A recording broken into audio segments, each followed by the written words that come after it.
What's up, guys? Welcome back to the channel. In today's video I want to talk about specifically feeding deer. Should you be feeding deer this time of year with supplemental feed?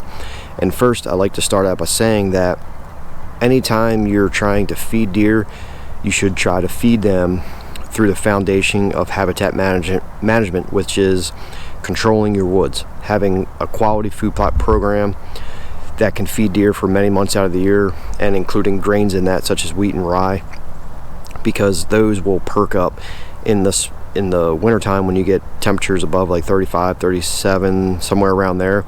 They'll perk up and feed deer. And also controlling your woods, such as having quality management throughout the timber, having quality woody browse. Woody browse and natural browse is the backbone to all healthy deer herds. When you start getting into having quality food, deer transition to woody browse in the winter time months, which is your harsh conditions of winter. That's what they feed on. Then your next step in that is your food plot program, having grains in there to feed wildlife. Now, should you be supplemental feeding? Here's the thing with it. There's a lot of products out there that you can use as supplemental feed. The problem with it, I believe, is that a lot of the blends out there really don't make sense. There are some good ones, 100%, absolutely. The thing is, though, in many states now, you're getting into where you're only allowed to feed deer in the off season, meaning say your season ends January 1st, you can feed directly after that up until all spring and summer, up until 30 days prior to deer season. That's how some counties are in PA.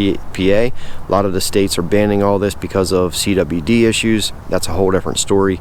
But should you be doing that in the off season? Well, if you don't have quality food such as food plots and woody browse regeneration in your area, if the deer are generally, sick looking or the ribs showing, is it going to help you to feed the deer in the off season? Meaning you can only feed February, March, April, May, June, and July and August. 7 months out of the year. Can you feed them?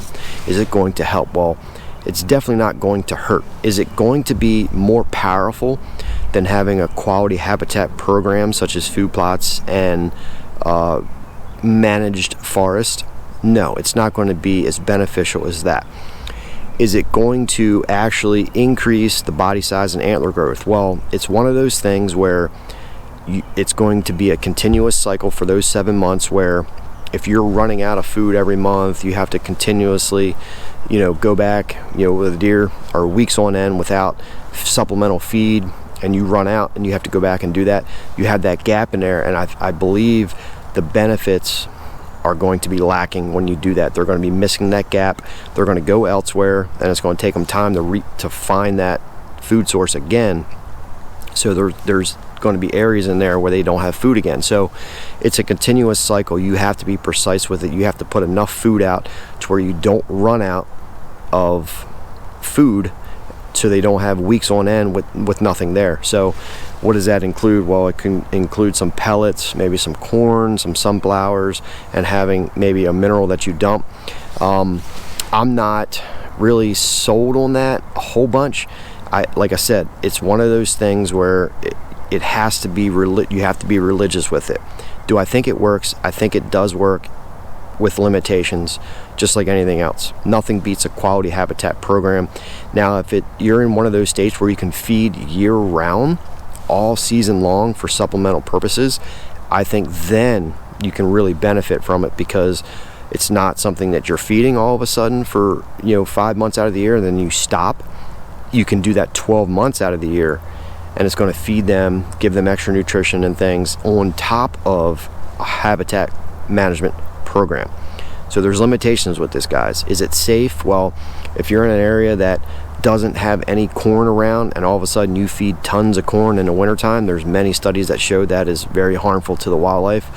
So you may have to gradually increase that as time goes on to get the deer used to it.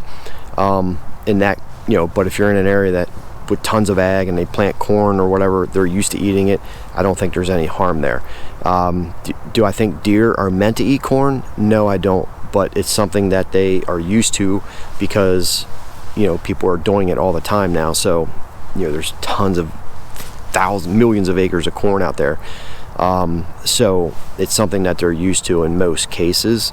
But if you're in an area that just doesn't have any corn whatsoever, and you introduce a large amount of that, there's many studies again that show that it can be harmful and you can actually kill the deer. So look into that. So there's plus and minuses with everything, but again, nothing beats a quality habitat program with food plots and a managed forest.